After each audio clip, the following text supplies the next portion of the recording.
إن الحمد لله نحمده ونستعينه ونستغفره ونعوذ بالله من شرور أنفسنا وسيئات أعمالنا من يهده الله فلا مضل له ومن يضلل فلا هادي له وأشهد أن لا إله إلا الله وحده لا شريك له وأشهد أن محمدا عبده ورسوله يا أيها الذين آمنوا اتقوا الله حق تقاته ولا تموتن إلا وأنتم مسلمون يا أيها الناس اتقوا ربكم الذي خلقكم من نفس واحدة وخلق منها زوجها وبث منهما رجالا كثيرا ونساء واتقوا الله الذي تساءلون به والأرحام إن الله كان عليكم رقيبا يا أيها الذين آمنوا اتقوا الله وقولوا قولا سديدا يصلح لكم أعمالكم ويغفر لكم ذنوبكم ومن يطع الله ورسوله فقد فاز فوزا عظيما أما بعد فإن خير الكلام كلام الله وخير الهدي هدي محمد صلى الله عليه وسلم وشر الأمور محدثاتها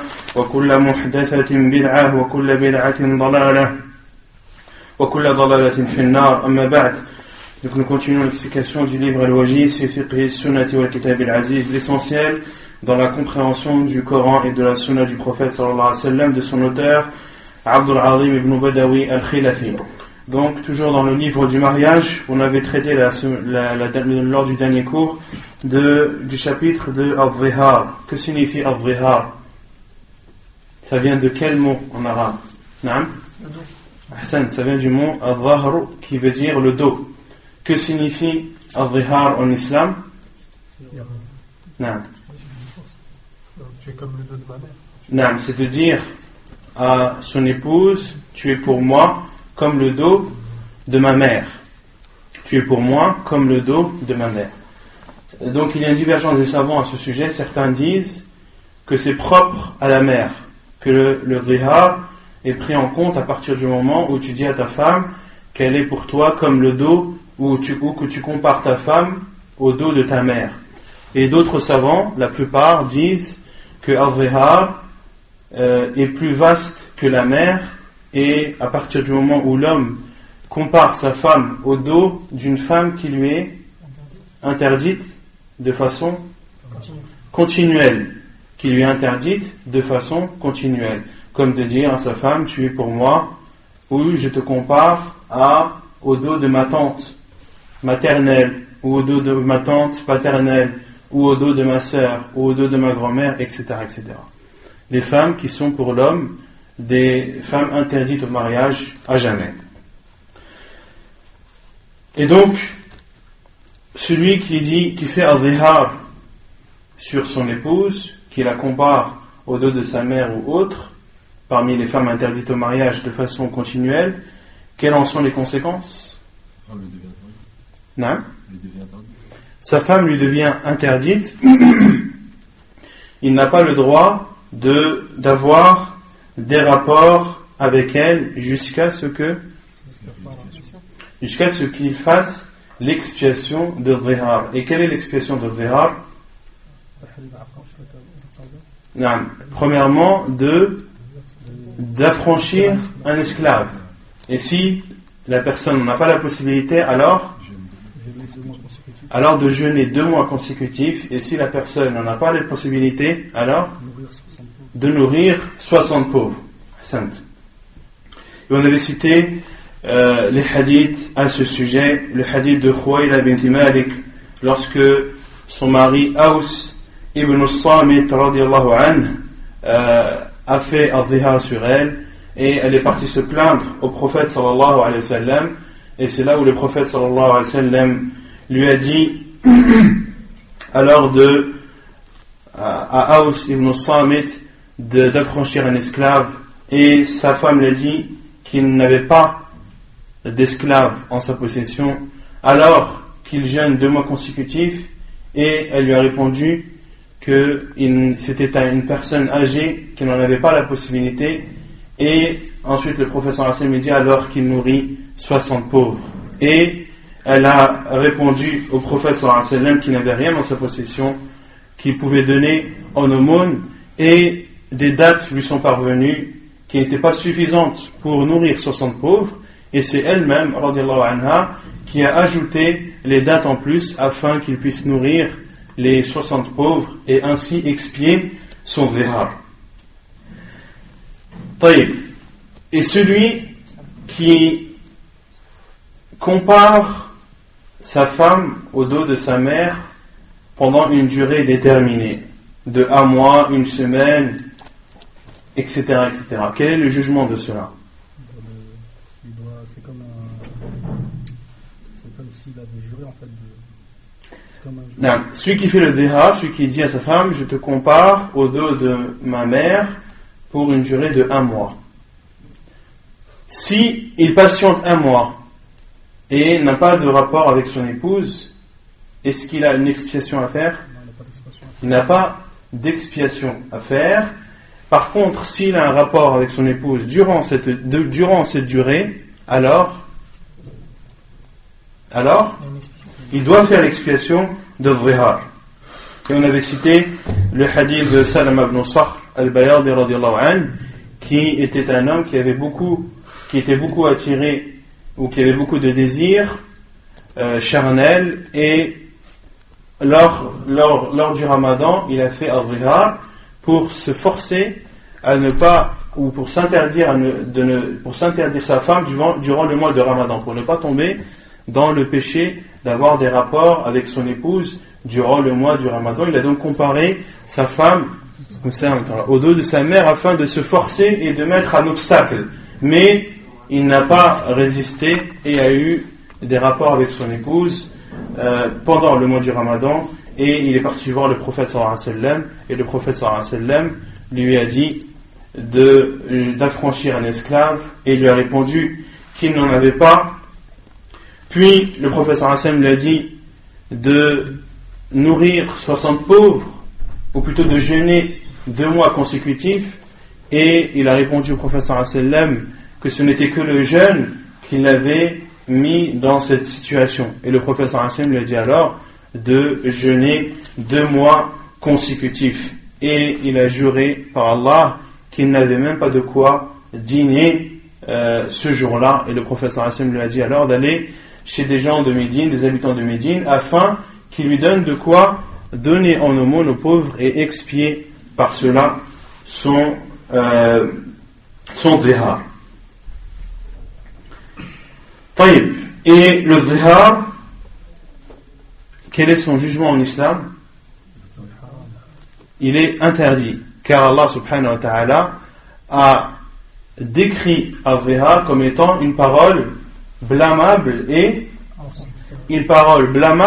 mensongère, comme l'a dit Allah azza wa jal, alladhina yudhahiruna minkum min nisa'ihim ma hunna ummahatihim, ceux qui comparent leurs femmes au dos de leur mère, elles ne sont pas leur mère. Ma hunna ummahatihim in ummahatuhum illa allai waladnahum, leurs mères ce sont celles qui les ont enfantées. Innahum la yaquluna munkaran min al-qawli wa zura, ils disent une parole blâmable et mensongère. Wa inna Allah la afuun ghafur, et Allah subhanahu wa ta'ala est clément et miséricordieux. Et on avait cité également que al-dhihar était propre à qui? Aux hommes, et qu'il n'était pas considéré concernant les femmes. Une femme qui compare son mari au dos de son père, cela n'est pas considéré comme al-dhihar, car Allah azza wa jalla a dit alladhina yudhahiruna minkum min nisa'ihim, ceux parmi vous qui comparent leurs épouses au dos de leur mère. Donc cela est un jugement qui est propre à l'homme et non à la femme. Ensuite, on a parlé du chapitre du divorce, at-talaq. At-talaq, en arabe, qui signifie at-takhalli wa tark, c'est le fait de délaisser une chose. Et en islam, que signifie at-talaq? Le fait de rompre le mariage. C'est le fait d'ouvrir le lien du mariage, ou de dénouer le lien du mariage, car le mariage est un lien qui unit l'homme à la femme, et le fait de divorcer revient à ouvrir ce nœud qui lie ces deux personnes. Et quel est le jugement de talaq? Quel est le jugement du divorce en islam? Il est autorisé dans le Coran, dans la sunna du prophète sallallahu alayhi wa sallam, et il est autorisé également à l'unanimité des savants et également par analogie. Bil qiyas. فهو جائز بالكتاب والسنة والإجماع والقياس. Et on avait cité le hadith qui était connu chez les gens, un hadith populaire, mais qui malheureusement n'est pas authentique, qui est la parole que beaucoup attribuent au prophète sallallahu alayhi wa sallam en disant que le pire ou la pire des autorisations, abradul halal ila Allah, la plus détestée des choses autorisées chez Allah est le divorce. Et cela est un hadith faible et le sens est faux, car le prophète sallallahu alayhi wa sallam lui-même a divorcé, comme on avait cité cela la semaine dernière, a divorcé de Hafsa radiyallahu anha, puis Jibril alayhi salam est venu vers le prophète sallallahu alayhi wa sallam et lui a ordonné de la reprendre, car c'était une femme qui jeûnait beaucoup le jour et priait beaucoup la nuit. Taïb. Et donc on avait cité les preuves qui nous montrent le fait que le divorce est légiféré. On avait cité les versets et les hadiths du prophète sallallahu alayhi wa sallam sur cela. Ensuite, on avait cité les différentes sortes de divorce et que le divorce se divise en quatre plutôt. Il y a tout d'abord le divorce min haythu al-lafz. Il y a deux types de divorce concernant la formule de divorce qui est prononcée. Donc le divorce se divise en deux concernant la formulation de ce divorce. Il y a la formulation qui est appelée en arabe, il y a al-lafdhu as-sarih wa al-kinaya. Il y a la formulation directe et la formulation claire du divorce, comme de dire à son épouse je te divorce ou tu es désormais une femme divorcée. Ce sont des formules qui sont claires, qui sont concises, qui sont comprises et qui ne veulent pas dire deux choses. Elles ne veulent dire qu'une seule chose, qui est le divorce. Et il y a al-kinaya. Le fait de prononcer des paroles qui sont ambiguës, de formuler ou de prononcer des formules de divorce qui sont ambiguës, qui peuvent être comprises comme un divorce et peuvent être comprises également comme n'étant pas un divorce. Concernant la première formulation qui est directe, on avait dit qu'à partir du moment où elle était formulée, eh bien, le divorce est prononcé. Le divorce est prononcé. Et comme disent les savants, à partir du moment où le qaf est prononcé, ou est dit, est formulé, alors le divorce est pris en compte. Et on avait dit que le divorce était pris en compte, que ce soit qu'il soit dit par amusement ou par plaisanterie. Car le prophète sallallahu alayhi wa sallam a dit Thalathun hazluhunna jid wa hazluhunna jid. On avait parlé des paroles qui sont jid, c'est-à-dire en arabe Naam. Non, al-jid en arabe. On avait dit les paroles qui sont jid, ce sont les paroles dont le sens évolue, dont la parole évolue et également le sens. Et al-hazl, les paroles qui sont dites pour plaisanter, ce sont des paroles qui sont dites mais dont le sens n'est pas voulu. Donc celui qui dit à sa femme aujourd'hui tu es divorcé, pour plaisanter, et elle dit ah bon, il dit non je plaisante. En islam cela est pris en compte, car le professeur Sam a dit il y a trois types de choses qui sont prises en compte même lorsqu'elles sont dites pour plaisanter, pour s'amuser: le mariage, le divorce et la reprise. et ar-raj'a, lorsque l'homme reprend sa femme durant sa période d'attente de divorce. Et donc, la deuxième catégorie de formulation, c'est la formulation indirecte, celle qui est ambiguë, celle qui peut vouloir dire deux choses ou plus, comme le fait de dire à son épouse « retourne chez ta famille ». Retourne chez ta famille. Retourne chez ta famille, cela peut être compris. Retourne chez ta famille, car je te divorce. Mais ça peut aussi être compris. Retourne chez ta famille, car j'ai besoin d'être seul, j'ai besoin de réfléchir, j'ai besoin de reprendre mes esprits, et j'ai besoin pour cela d'être seul.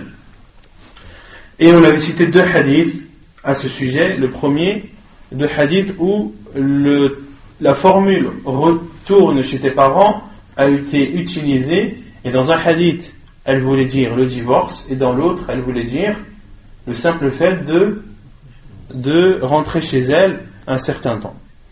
Le premier, c'est le hadith où le prophète sallallahu alayhi wa sallam a dit à cette femme qui a dit « je demande la protection d'Allah contre toi », le prophète sallallahu alayhi wa sallam lui a dit « al-hiqi bi ahlik » retourne chez ta famille. Comment rassembler ce hadith avec le jugement qu'on connaît, qui est que lorsqu'un homme divorce de sa femme, il y a une période à respecter de 3 menstrues, et cette période doit être respectée où ? Dans la maison du mari.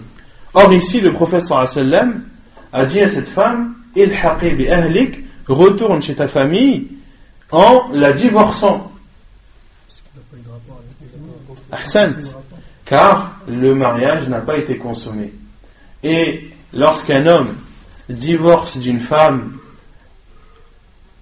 sans que le mariage n'ait été consommé, il n'y a pas de idda. Il n'y a pas de période à respecter.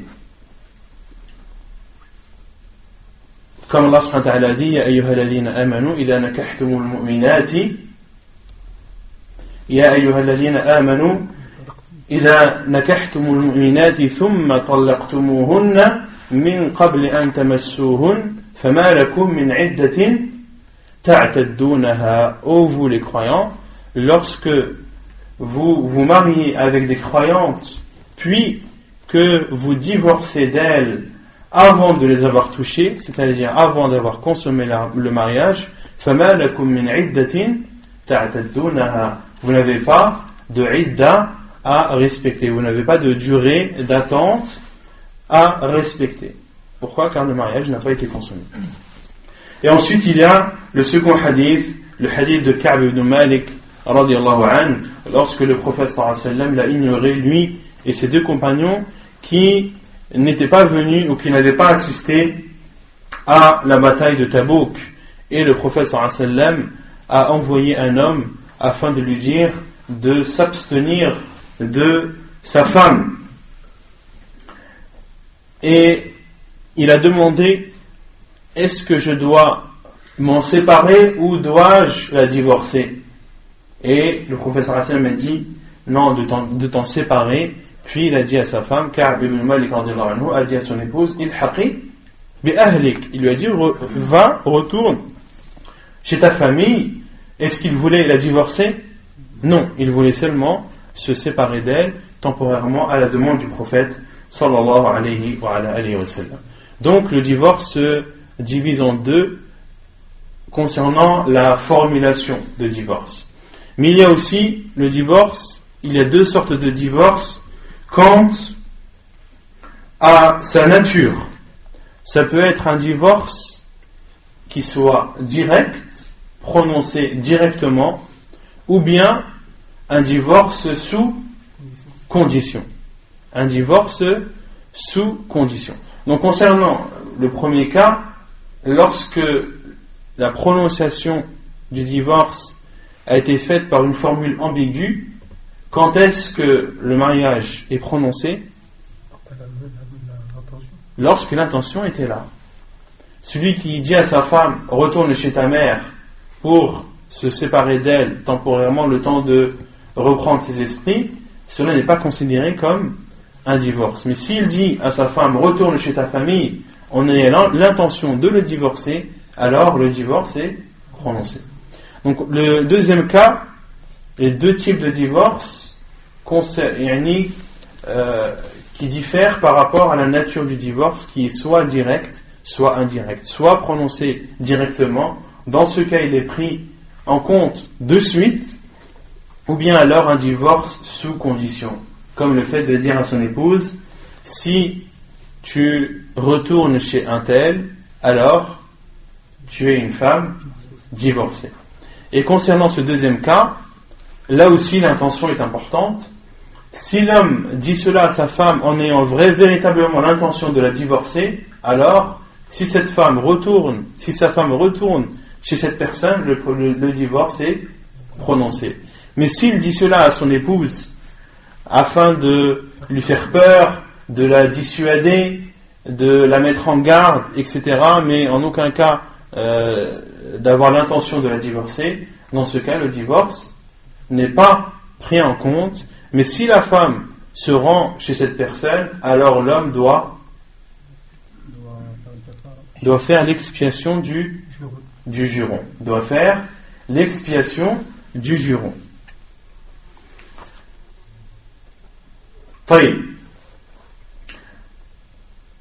Ensuite, le troisième cas, c'est là où on s'est arrêté ou on avait continué?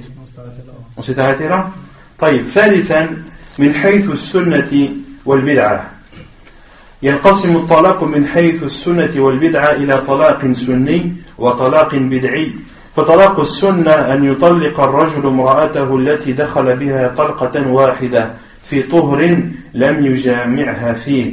قال تعالى الطلاق مرتان فإمساك بمعروف أو تسريح بإحسان. وقال تعالى يا أيها الذين آمنوا إذا نكحتم المؤمنات يا أيها النبي إذا طلقتم النساء فطلقوهن لعدتهن. وقد فسر النبي صلى الله عليه وسلم الآية حين طلق ابن عمر امرأته وهي حائض، فسأل عمر بن الخطاب رسول الله صلى الله عليه وسلم عن ذلك، فقال رسول الله صلى الله عليه وسلم مره فليراجعها ثم ليمسكها حتى تطهر ثم تحيض ثم تطهر ثم إن شاء أمسك بعد ذلك وإن شاء طلق قبل أن يمس فتلك العدة التي أمر الله سبحانه وتعالى أن تطلق لها النساء. حديث متفق عليه.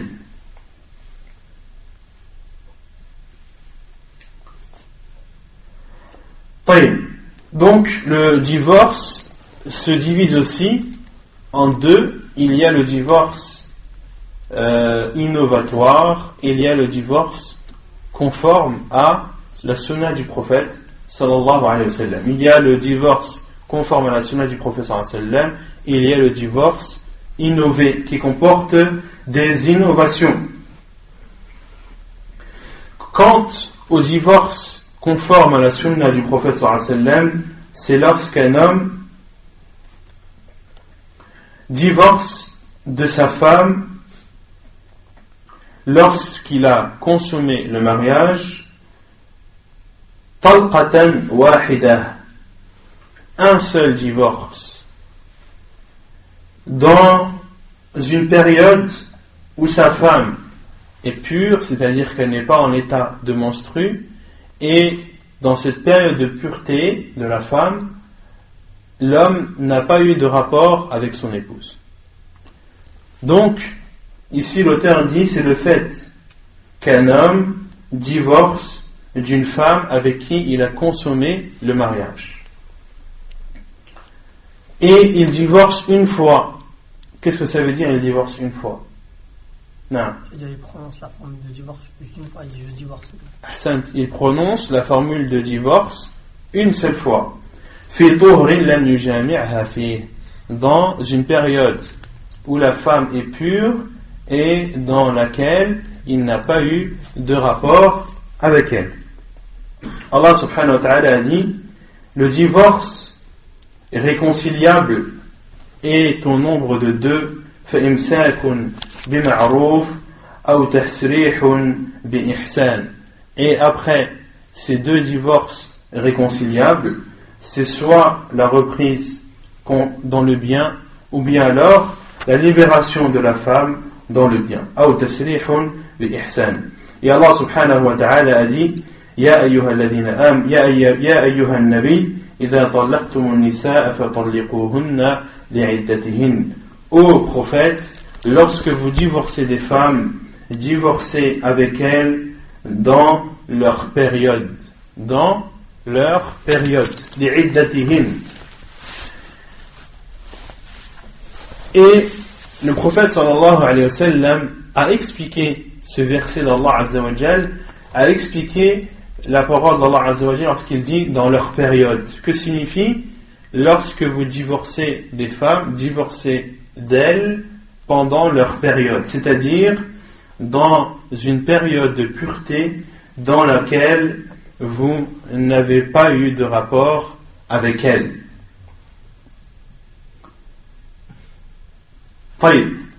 Et le prophète sallallahu alayhi wa sallam a expliqué ce verset lorsque Ibn Umar radiyallahu anhu a divorcé de sa femme lorsqu'elle avait ses menstrues. Et Umar ibn al-Khattab radiyallahu anhu, qui est le père de Abdullah ibn Umar, a demandé au prophète sallallahu alayhi wa sallam, et le prophète sallallahu alayhi wa sallam a dit: ordonne-lui de la récupérer, puis qu'il la garde jusqu'à ce qu'elle se purifie, jusqu'à ce qu'elle soit pure, puis qu'elle ait ses menstrues, puis qu'elle devienne pure, et ensuite il a le choix soit de la garder ou soit de la divorcer avant d'avoir des rapports avec elle. فَتِلْكَ الْعِدَّةِ الَّتِي أَمَرَ اللَّهُ بِهَا أَمَرَ اللَّهُ سُبْحَانَهُ وَتَعَالَى أَن تُطَلَّقَ لَهَا النِّسَاءُ. Et c'est cette période que Allah Azza wa Jal a ordonné que l'on divorce des femmes. C'est dans cette période qu'Allah subhanahu wa ta'ala a ordonné qu'on divorce des femmes. Donc ici, dans ce hadith authentique rapporté par Al-Bukhari et Muslim, Abdullah ibn Umar radiallahu anhu a divorcé de sa femme alors qu'elle était en état de menstrue. Et Umar ibn Khattab radiallahu anhu a demandé au prophète sallallahu alayhi wa sallam, a questionné le prophète sallallahu alayhi wa sallam sur ce fait de Abdullah ibn Umar. Et le prophète sallallahu alayhi wa sallam lui a dit: Murhu falyuraji'ha, ordonne-lui de la récupérer. Et dans ce hadith, il y a la preuve qu'il est autorisé de demander sur les actes d'autrui, de demander à un savant le jugement des actes que les autres ont faits, à condition que cette demande est faite pour conseiller la personne, à condition que la demande est faite pour conseiller la personne. Si tu connais une personne qui fait un péché, tu as le droit de demander à un savant, de dire: voilà, une personne a fait tel et tel péché, que me conseillez-vous? De dire cela uniquement pour avoir des conseils de ce savant qui seront apportés à cette personne qui a fait ce manquement. Mais en aucun cas de poser les questions sur les actes d'autrui ou sur les péchés d'autrui pour divulguer des secrets ou à la recherche des défauts des gens. Cela n'est pas autorisé en islam. Donc le prophète sallallahu alayhi wa sallam a ordonné à Umar al-Khattab et a dit: ordonne à ton fils de la récupérer. Donc un homme qui divorce de sa femme alors qu'elle est en état de menstrue, la première chose à faire, c'est de la récupérer. De la récupérer. On verra, Inch'Allah. Ça arrive. Donc la première chose, c'est qu'il doit la récupérer. Et il doit la garder jusqu'à ce qu'elle soit pure, jusqu'à ce que la période de ses menstrues se termine. Et il doit attendre que les prochaines menstrues arrivent. et il doit attendre que ces deuxièmes menstrues arrivent à terme et que sa femme soit pure.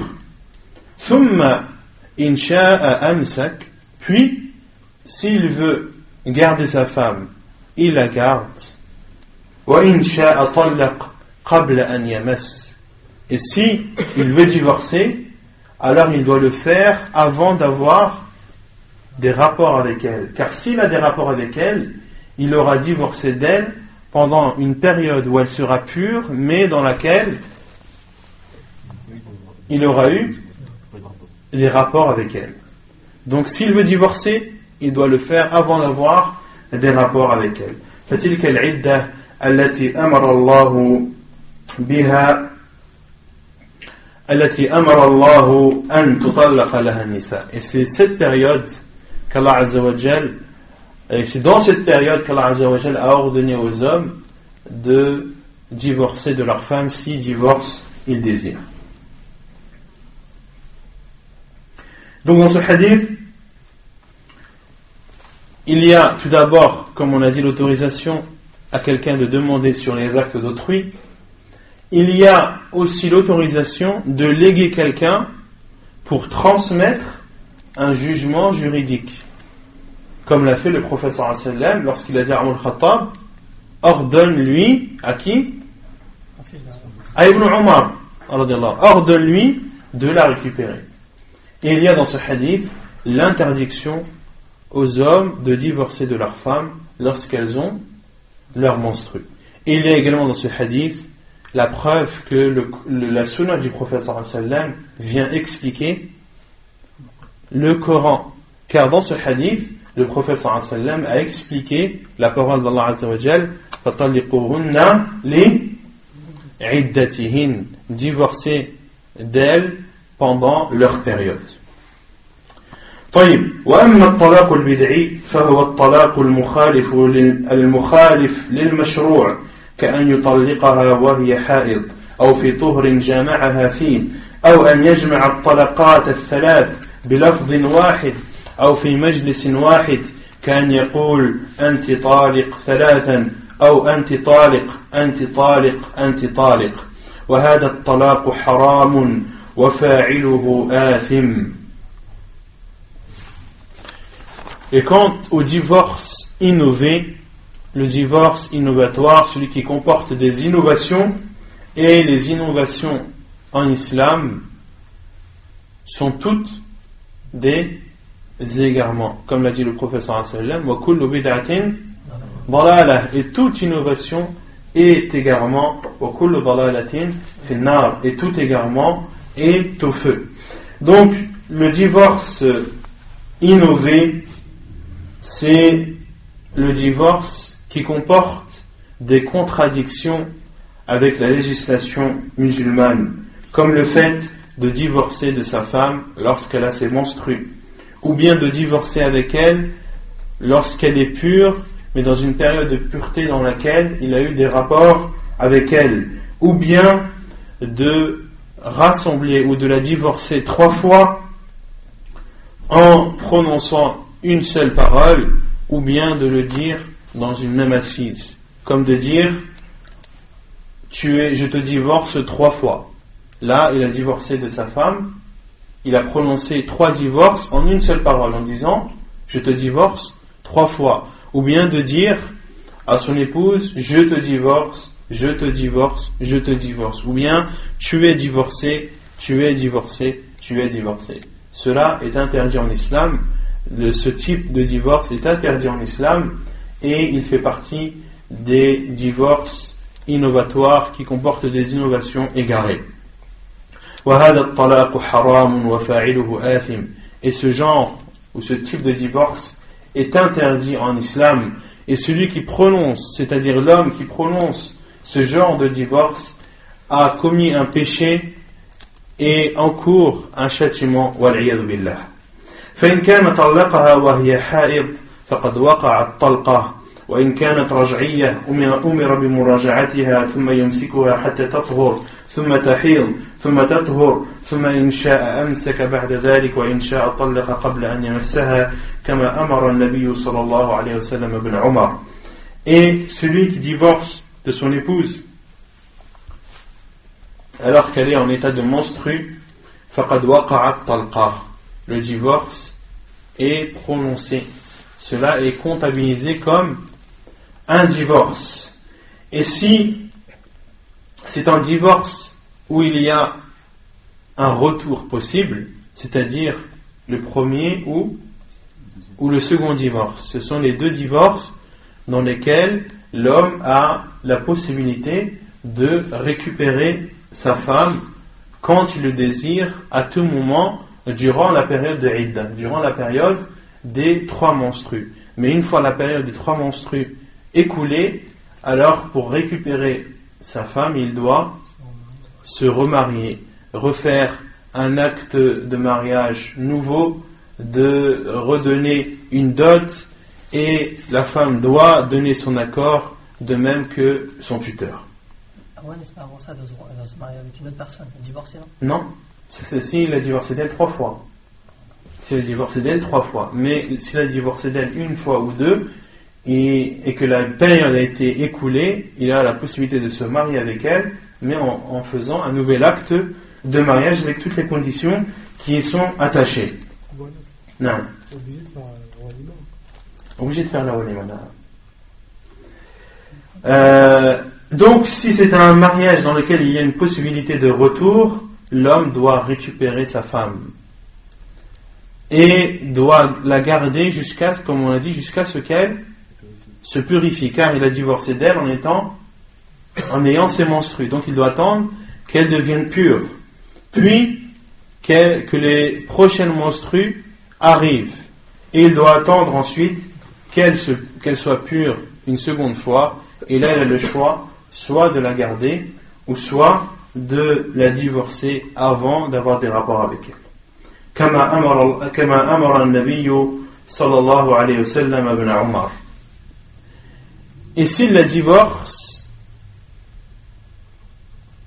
avant d'avoir eu des rapports, mais que par la suite il a des rapports avec elle pendant la période de Idda.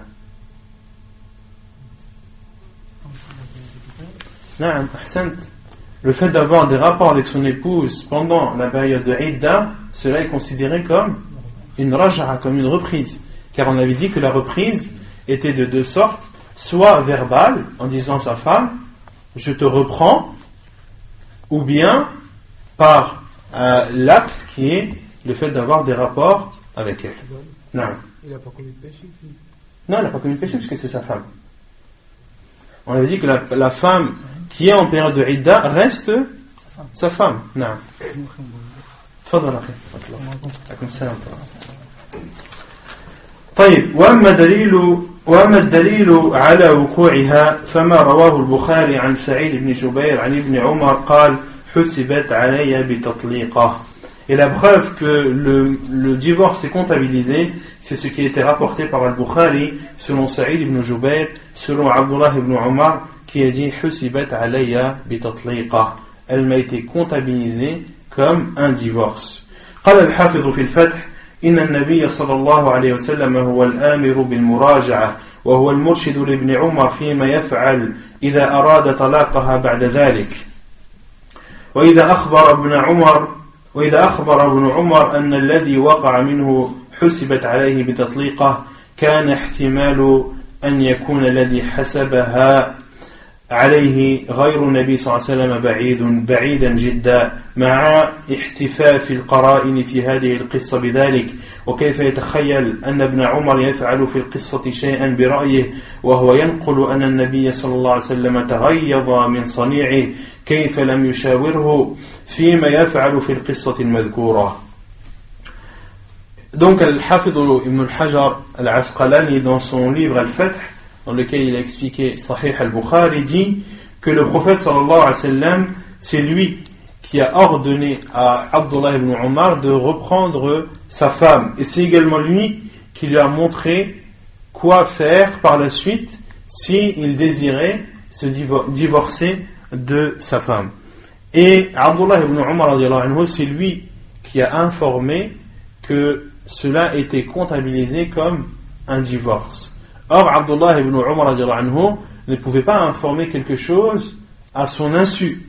Mais s'il a informé de cela, c'est que le prophète sallallahu alayhi wa sallam lui a enseigné et lui a appris cette chose. Et dans d'autres versions, le prophète sallallahu alayhi wa sallam était énervé par cet acte de Abdullah ibn Umar lorsqu'il a divorcé de sa femme en ayant ses menstrues. Le prophète sallallahu alayhi wa sallam était courroucé de cela et a montré les démarches à suivre pour réparer cette erreur. Et Abdullah ibn Umar, lorsqu'il dit « Elle m'a été comptabilisé comme un divorce », et cet acte-là m'a été comptabilisé comme un divorce, qui lui a comptabilisé? C'est le prophète sallallahu alayhi wa sallam. قال الحافظ وقد أخرج ابن وهب في مسنده عن ابن أبي ذئب أن نافعا أخبره أن ابن عمر طلق امرأته وهي حائض فسأل عمر رسول الله صلى الله عليه وسلم عن ذلك فقال مره فليراجعها ثم يمسكها حتى تطهر. قال ابن أبي ذئب في الحديث عن النبي صلى الله عليه وسلم وهي واحدة. قال ابن أبي ذئب وحدثني حنظلة بن أبي سفيان أنه سمع سالما يحدث عن أبيه عن النبي صلى الله عليه وسلم بذلك. قال الحافظ وأخرجه الدارقطني من طريق يزيد بن هارون عن ابن أبي ذئب وابن إسحاق جميعا عن نافع عن ابن عمر عن النبي صلى الله عليه وسلم قال هي واحدة وهذا نص في موضع الخلاف يجب المصير إليه. Et Al-Hafid ibn Hajar radiallahu anhu apporte une autre version de ce hadith rapporté par Ibn Wahb dans son Musnad où le prophète sallallahu alayhi wa sallam a dit à Umar radiallahu anhu lorsqu'il a demandé au prophète sallallahu alayhi wa sallam sur le fait ou sur l'acte qu'a fait son fils Abdullah ibn Umar, le prophète sallallahu alayhi wa sallam a dit à Umar al-Khattab hiya wahida, c'est la première, hiya wahida, ou c'est une, c'en est une, autrement dit c'est un divorce. Et le hadith est authentifié par Sheikh Al-Albani rahimahullah dans son livre Al-Irwa, et le hadith est également rapporté par Ad-Daraqutni. Et Al-Hafid ibn Hajar a dit وَهَذَا نَصٌّ فِي مَوْضِعِ الْخِلَافِ يَجِبُ الْمَصِيرُ إِلَيْهِ. Et c'est un hadith authentique dans un sujet de divergence, et dans les sujets de divergence où il y a des hadiths authentiques, il faut retourner à ces hadiths, se cramponner à eux et surtout les mettre en pratique. طيب يقول المؤلف طلاق الثلاث. Puis l'auteur parle du chapitre du divorce qui est fait à 3 reprises.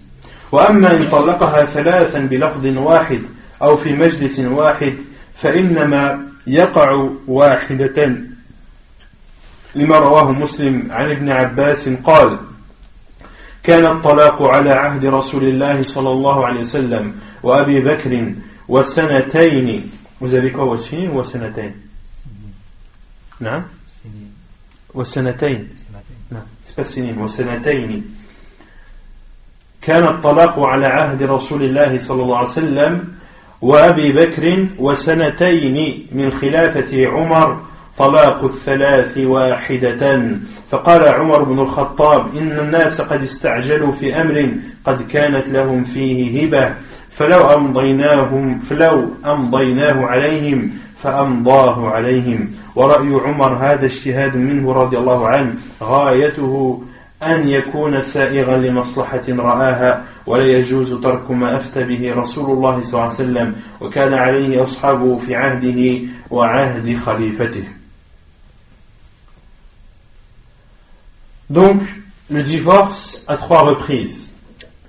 Quant au divorce à 3 reprises en ne prononçant qu'une phrase ou dans une même assise en ne prononçant qu'une phrase, c'est-à-dire de dire je te divorce 3 fois, ou dans une même assise, c'est-à-dire de dire à sa femme je te divorce, puis ensuite de dire je te divorce et ensuite de dire je te divorce. Donc de prononcer 3 fois le divorce dans une même assise.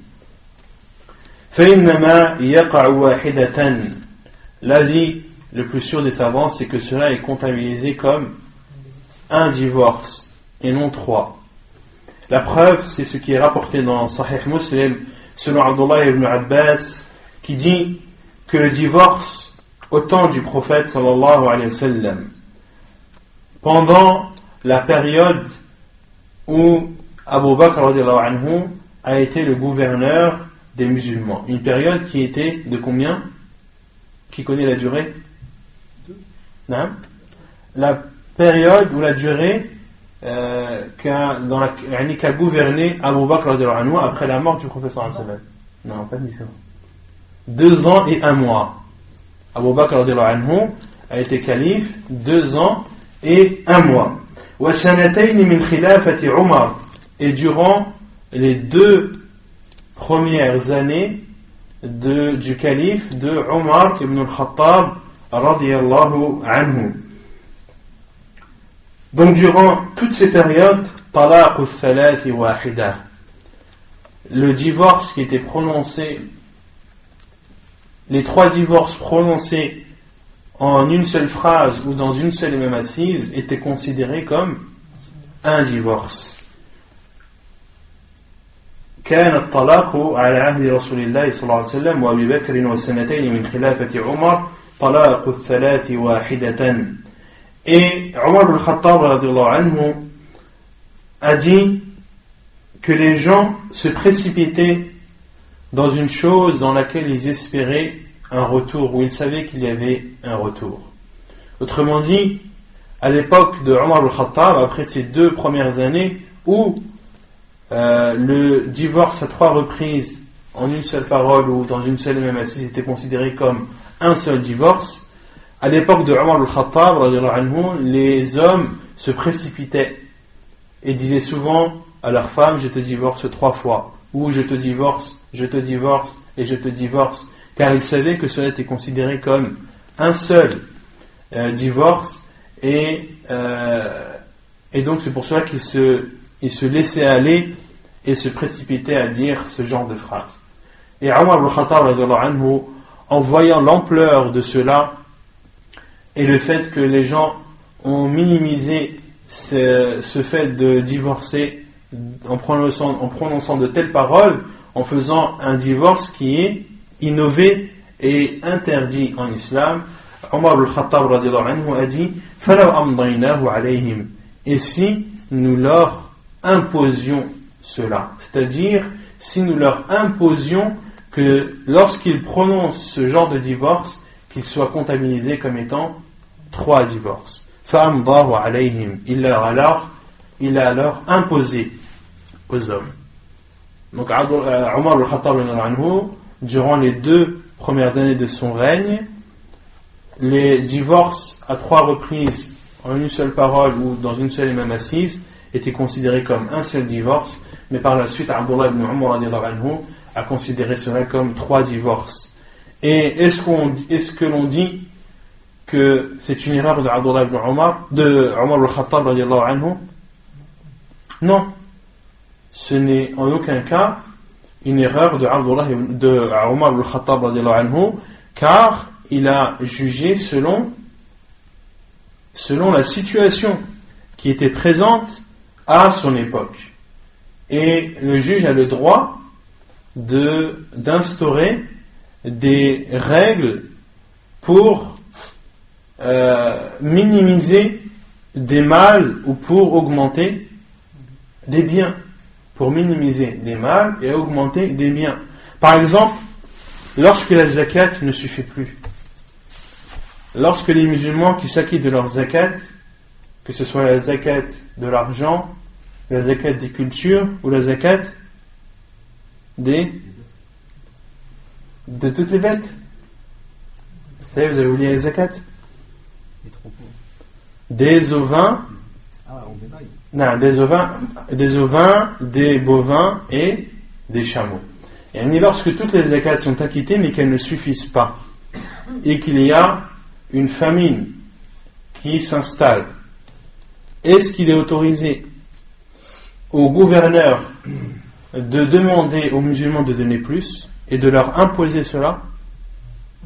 Oui, il lui est autorisé. Pourquoi? Car le fait d'imposer cela va permettre de réduire le mal et d'augmenter le bien.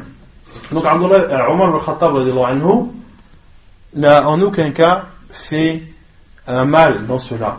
Et le prophète sallallahu alayhi wa sallam nous a même dit alaykum bi sunnati wa sunnati al-khulafa al-rashidin al-mahdiyyin min ba'di.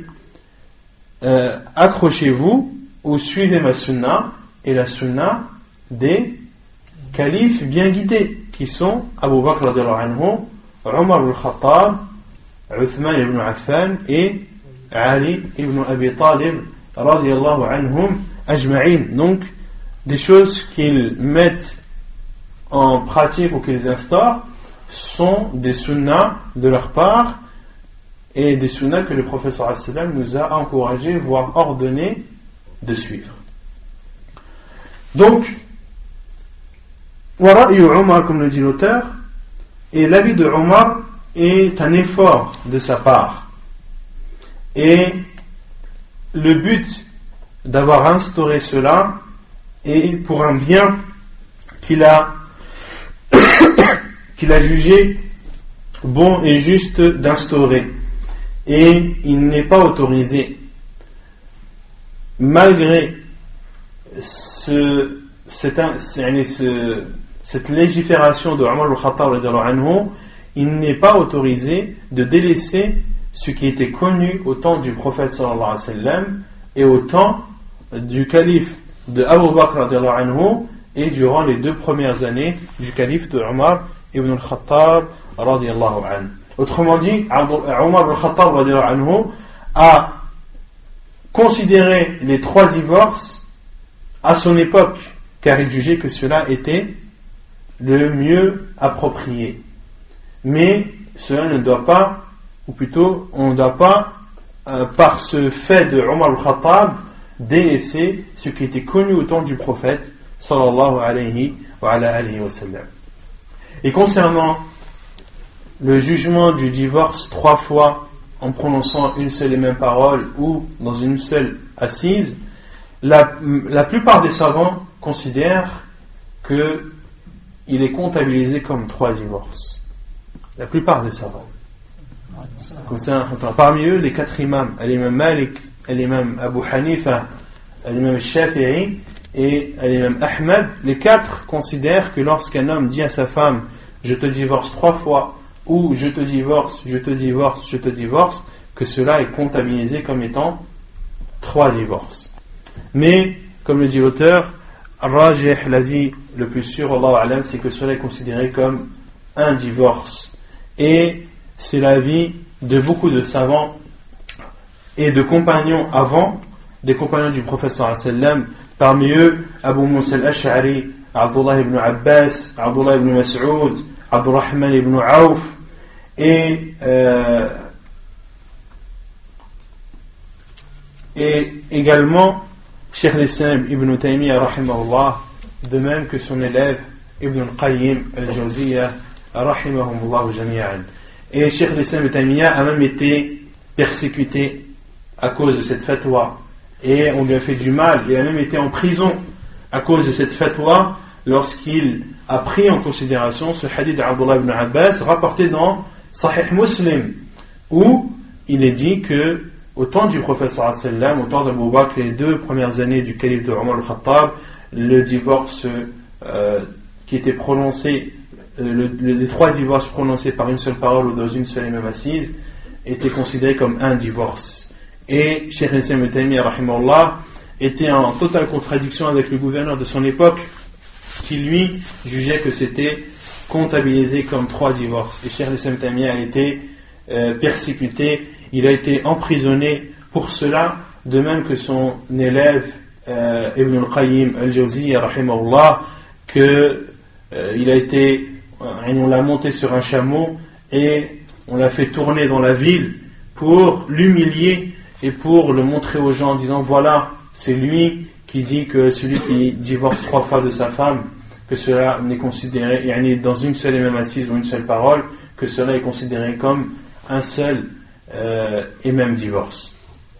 Et à notre époque, le Cheikh al-Albani rahimahullah qui considère que cela est considéré comme un seul divorce et que Omar al-Khattab a jugé cela en fonction de la situation de son époque.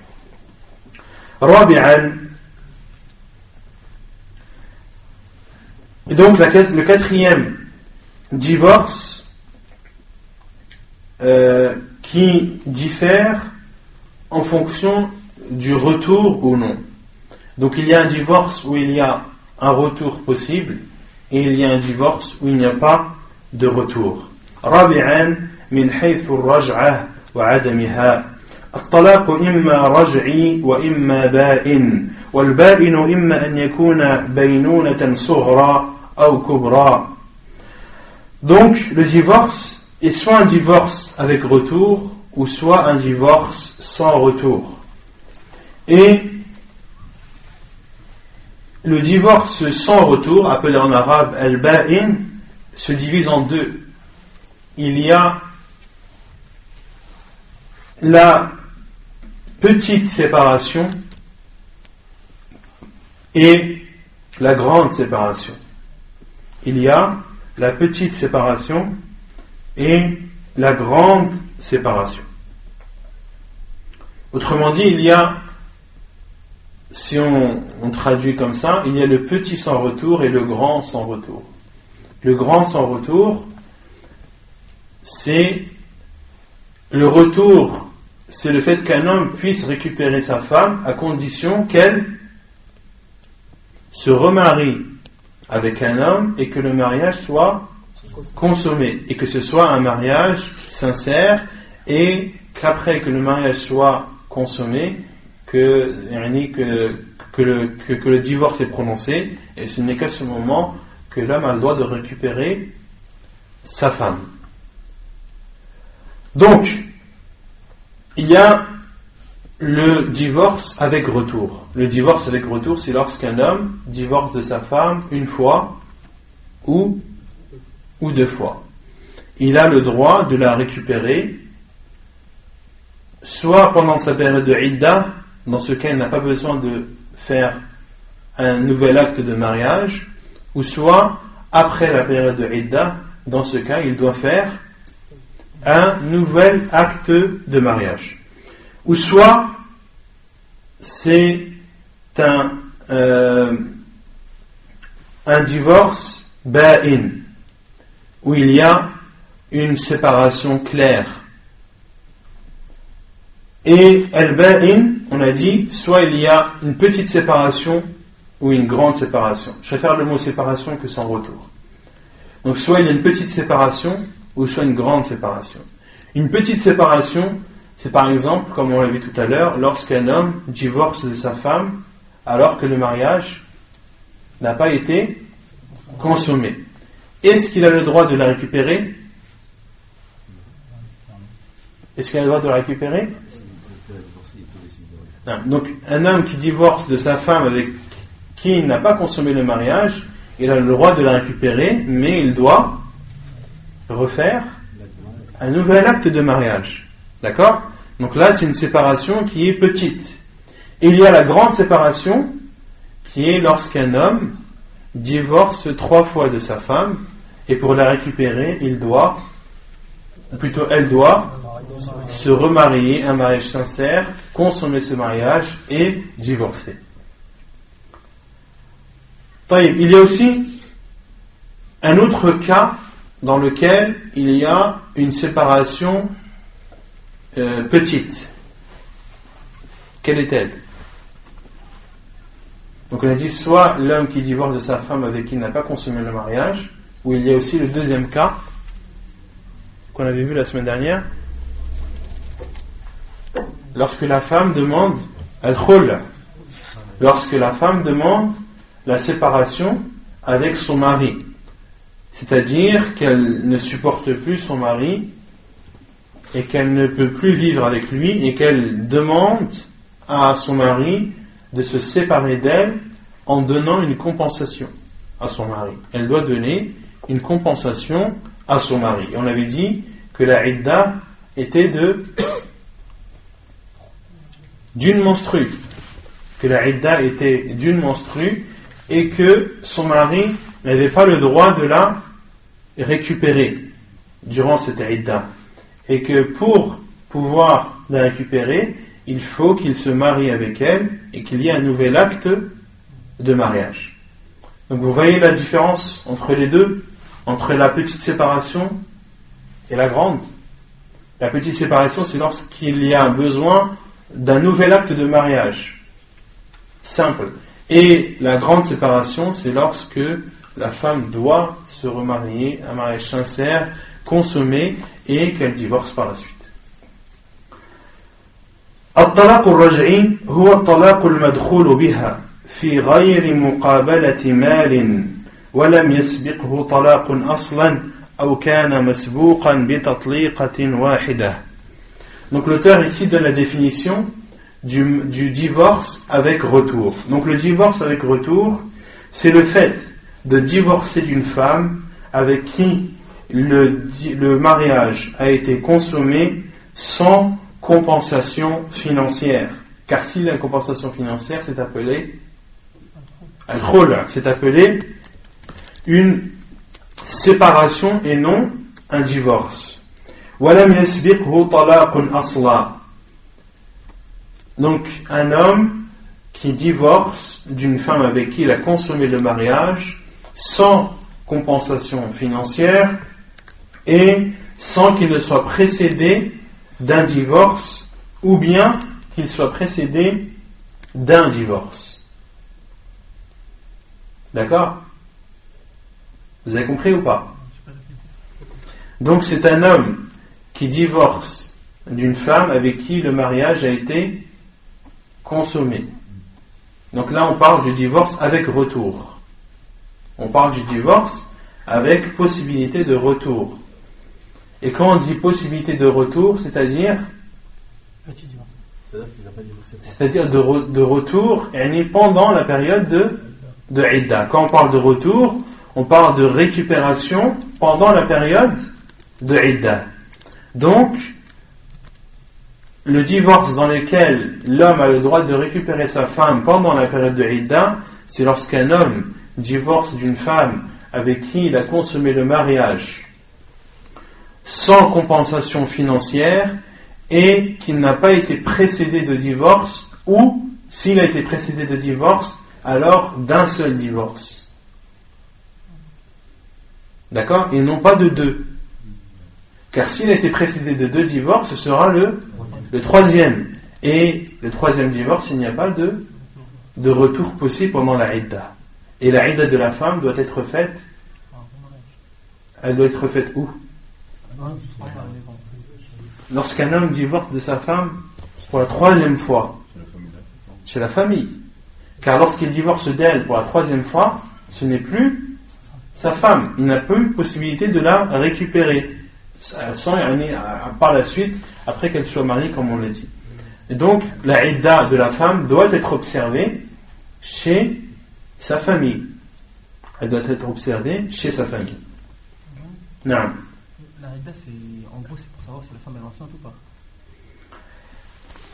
La idda, c'est une période d'attente qui a été légiférée par Allah subhanahu wa ta'ala. Elle est pour le divorce de 3 menstrues. Et on va le voir après, Inch'Allah, il y a un chapitre entier de idda. Mais, pour répondre à ta question brièvement, ce n'est pas seulement pour savoir si elle est enceinte ou pas. Il y a ça, mais lorsque il y a des idda où le but est uniquement de savoir si la femme est enceinte ou pas. Comme par exemple al-khul'. Lorsque la femme demande de se séparer de son mari, il y a une idda de 1 mois. Et les savants disent que cette idda, c'est uniquement pour l'istibra. L'istibra, c'est-à-dire uniquement pour être sûr que la femme n'est pas enceinte. C'est pour cela que la durée est d'une menstrue.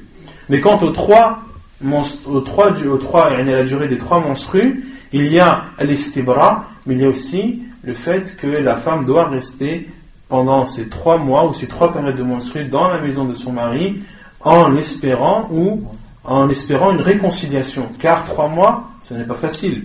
Et ici, au bout de 3 mois, l'homme et la femme sont toujours aussi décidés de se divorcer, c'est que vraiment, ils désirent de se divorcer, qu'il n'y a pas de terrain d'entente.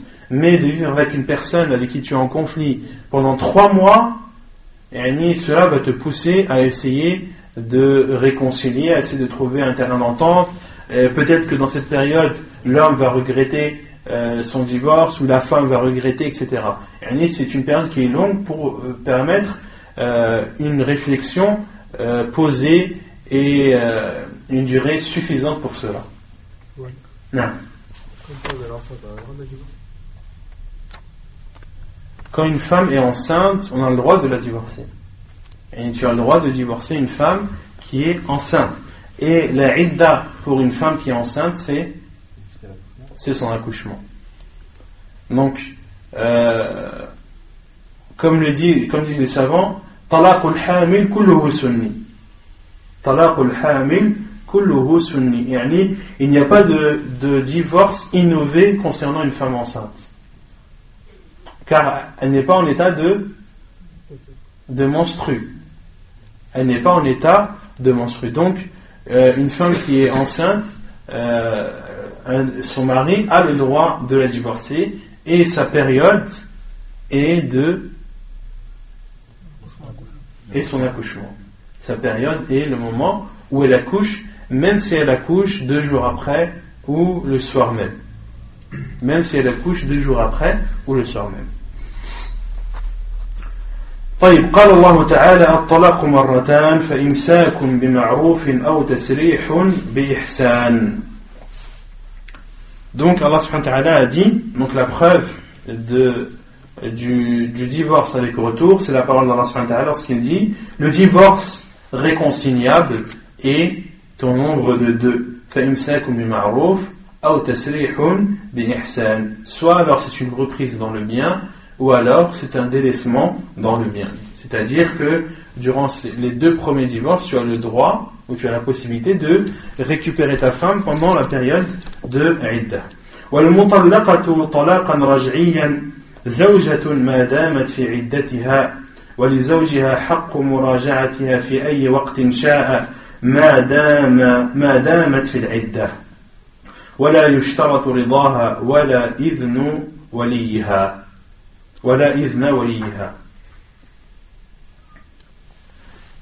Donc, celle qui est divorcée d'un divorce avec retour est considérée comme étant la femme, elle est considérée comme étant épouse tant qu'elle est dans sa période de idda.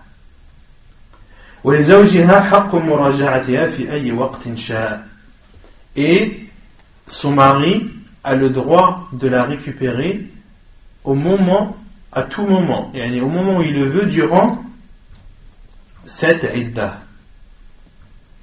Et est-ce qu'il y a pour condition qu'elle accepte ou que son tuteur accepte?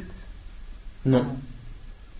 Il a le droit, donc c'est un droit, il a le droit de récupérer sa femme durant cette idda au moment où il le désire, sans donner comme condition l'accord de la femme ou bien l'autorisation de son tuteur. Allah subhanahu wa ta'ala a dit قال تعالى والمطلقات يتربصن بأنفسهن 3 قروء ولا يحل لهن أن يكتمن ما خلق الله في أرحامهن إن كن يؤمن بالله واليوم الآخر وبعولتهن أحق بردهن في ذلك إن أرادوا إصلاحا. Donc Allah Azza wa Jal dit, et les femmes divorcées doivent observer un délai d'attente de 3 menstrues. Et il ne leur est pas permis de taire ou de cacher ce que Allah subhanahu wa ta'ala a créé dans leur ventre. Autrement dit, il n'est pas autorisé à une femme divorcée qui sait qu'elle est enceinte de cacher sa grossesse. Cela est interdit. ولا يحل لهن أن يكتمن ما خلق الله في أرحامهن et il ne leur est pas permis de taire ou de cacher ce qu'Allah subhanahu wa ta'ala a créé dans leur ventre si elles croient en Allah et au jour dernier. Et Allah Azza wa Jalla dit, et leurs époux seront plus en droit de les reprendre pendant cette période s'ils veulent la réconciliation. Donc, comme c'est l'important, le fait de récupérer sa femme pendant cette période de idda à tout moment, cela est un droit qu'Allah subhanahu wa ta'ala a donné au mari.